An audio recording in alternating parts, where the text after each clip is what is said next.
In the mid-17th century, the seas separating England and the Dutch Republic were not just bodies of water, but arteries of commerce, lifelines of empire.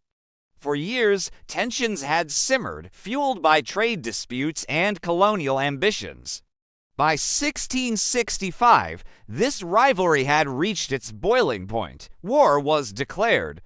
But this was a new kind of war, a conflict not of armies marching across fields, but of colossal wooden fleets vying for control of the waves. What followed was not a series of skirmishes, but the first true test of modern naval power, a baptism of fire on a scale few could have imagined.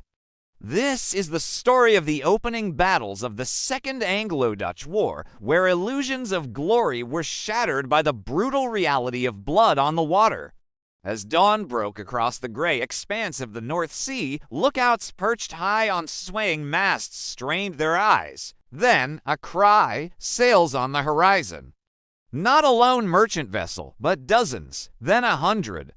The English and Dutch fleets, two of the most powerful maritime forces on Earth, had found each other. On the quarterdecks, admirals and captains barked orders. Signal flags shot up the rigging, snapping in the wind, a silent language conveying the deadly choreography of battle. This was no longer a war of words or diplomatic threats. This was real. The great ships of the line, behemoths bristling with cannons, began to maneuver into crude battle formations. The wind howled, sails strained, and the groaning of timber was a constant, deep hum beneath the surface of the day.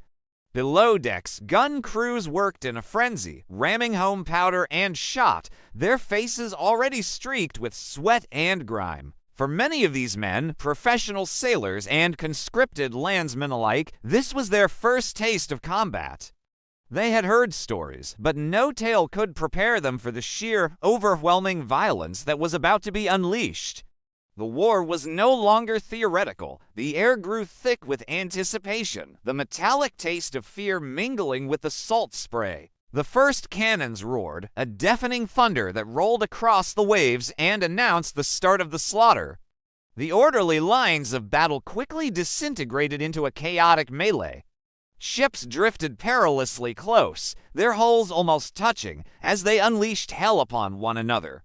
Broadside after broadside ripped through thick oak planks, sending clouds of lethal splinters flying across the decks. These weren't arrows or musket balls.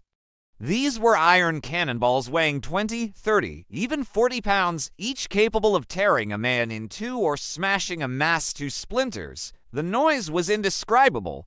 A continuous, deafening roar of cannon fire, punctuated by the sharp crack of splintering wood, the screams of the wounded, and the crash of falling rigging. Thick, acrid smoke billowed from the gun ports, enveloping the fleets in a dense, blinding fog.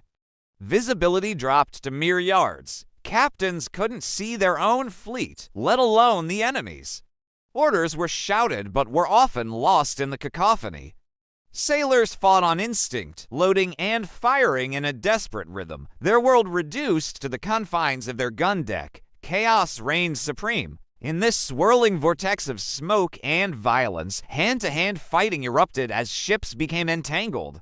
Boarding parties armed with cutlasses, axes, and pistols swarmed onto enemy decks, turning the floating fortresses into slaughterhouses. For the men caught in this storm of iron and wood, there was no glory, only a desperate struggle for survival. Naval warfare was still being learned, and its lessons were being written in blood. Before these battles, both London and Amsterdam were confident. They believed in the strength of their fleets, the skill of their admirals, and the invincibility of their largest ships. This confidence was about to be shattered. The Dutch flagship, the Indrucht, pride of their fleet, suddenly vanished in a cataclysmic explosion. A stray shot had found its powder magazine. In an instant, Admiral Jacob van Wassenaer and over 400 sailors were gone, vaporized in a fireball that stunned both fleets into a momentary, horrified silence. But the Dutch were not the only ones to suffer shocking losses. English ships, thought to be unbreakable, were battered into submission, their masts toppled, their hulls riddled with holes. Captains and high-ranking officers, who often led from exposed positions on the quarterdeck, were cut down with terrifying frequency.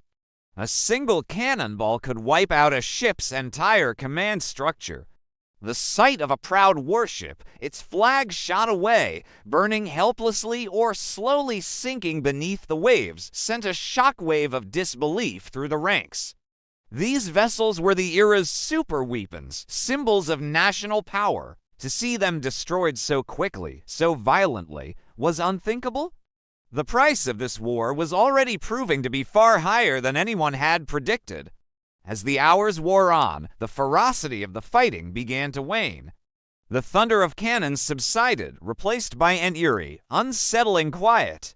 The smoke began to clear, revealing a scene of utter devastation. The sea, once a pristine blue-green, was now stained with patches of crimson where blood from the scuppers had poured into the water. The surface was a floating graveyard of debris, shattered planks, tangled ropes, torn sails, and the pale, lifeless forms of men who had been sailors only hours before. Broken ships drifted aimlessly, their crews too exhausted or too decimated to manage the sails. On their decks, the survivors moved like ghosts, tending to the horrific wounds of their comrades or simply staring in numb shock at the carnage around them. These men were not heroes of an epic poem. They were cogs in the great machine of empire, and they had been ground down by its gears.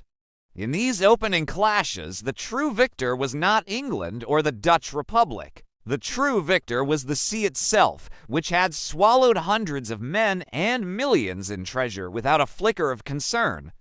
The first great battles of the Second Anglo-Dutch War did not decide the outcome. The conflict would rage on for 2 more years, filled with more victories, defeats, and staggering losses. But these initial engagements accomplished something profound. They ripped away the veil of romance from naval warfare and exposed its brutal, horrifying core. They taught both sides that victory would not come easily or cheaply. The psychological threshold had been crossed. After the first battles, there was no turning back. Thank you for watching this journey into the brutal heart of 17th century naval combat. If you found this history compelling, please consider liking this video and subscribing to our channel for more stories from the past. We'll see you next time.